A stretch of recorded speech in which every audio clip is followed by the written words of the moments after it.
Maybe I spend too much time in Minecraft.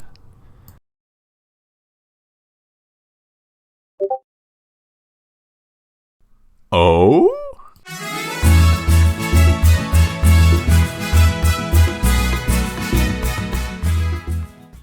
So, what is a map jam? Well, it's a type of game development competition that uses vanilla Minecraft's natural infrastructure to design and create a game or map. You're allowed to use any external tool that will still allow you to load your Minecraft map in a vanilla Minecraft client. This can include things like resource packs, data packs, custom models, sounds, you name it. The only catch is you have to make everything from scratch, likely working harder than you've ever worked at school, not even making anything like, yippee, college credit. But I need that validation, so let's jump into it like we're France in 1789. So we were given 3 days to ready a map for judging, following the theme, dying is good. This pleases my zoomer brain.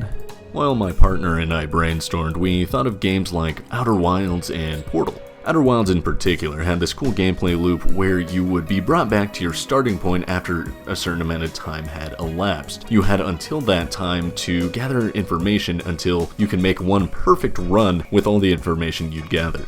So we ended up deciding on a level-based puzzle game using death as the win condition. We strategically decided to do a level-based game because in a more open-ended design, it's far too easy to finish too early or finish too late, lowering the quality of our work. So here's what we came up with. Our main puzzle mechanic was going to use beds and the respawn mechanic to overcome obstacles. In each level, there would be correct methods of dying that the player would have to discover in order to progress. We ended up designating 3 types of beds, red, blue, and yellow, all with their own unique mechanics. Red represented the finish line. By respawning on the other side of a red bed, you beat the level and you moved on to the next. Blue beds were used to connect you into gated areas. You could respawn on the other side of a blue bed to unlock a different part of the level. Yellow beds were similar to blue beds, but the players were able to pick them up and place them on designated areas.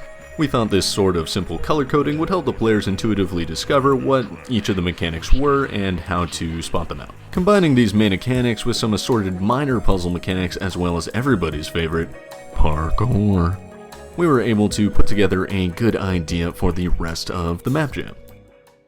Just because you make a good plan doesn't mean that's what's gonna happen.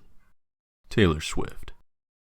So we started with slowly introducing all the different mechanics. We did it in order of complexity, from red to blue to yellow, and also sprinkling in all our minor puzzle mechanics. We ended up with 8 different levels with difficulty like a sine graph, and one final 9th level combining all the previous 8 levels' different mechanics. Then we added a bit of fun voiceover. What could be more fun than dying as fast as possible? This was to help convey progression and a bit of story subtext. But just like the fortunate French people of 1789, we were about to lose our heads. It might have just been me. Then, with only a couple hours before the deadline, we found a game-breaking bug. This was after already packaging the map, after already doing playtesting to try to search for bugs like this, and we didn't find it. This was in our just last scrape through the game. We found a game-breaking bug, and we didn't know what it was. We couldn't figure it out.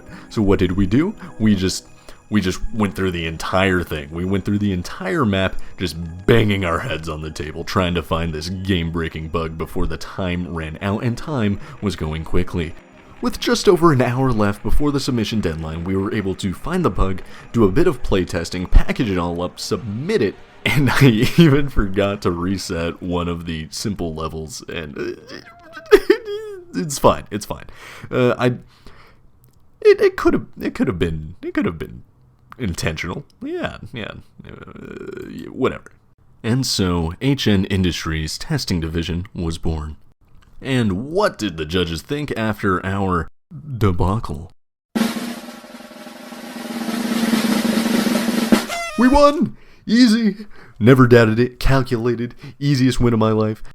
No, but in all seriousness, it was a ton of fun. It was a very humbling experience to hear that the judges still enjoyed our work, despite some of the rougher edges.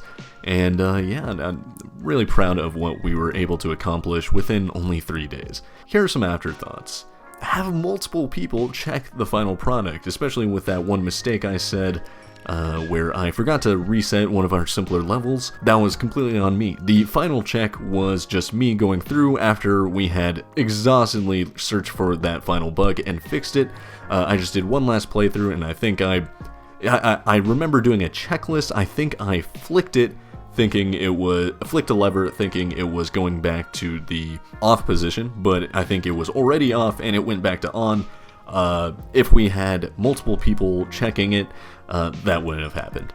But yeah, 7 out of 10 would totally do again. Speaking of which, I am going to be participating with the same partner in the mcmaps.net Map Jam. It's going to take place over 7 days instead of this one's 3, and we're going to make the best game we can. Thank you guys for watching. Thank you guys for listening. I had a ton of fun. Hope you guys enjoy. Leave a like, subscribe, all that jazz, and I will catch you later.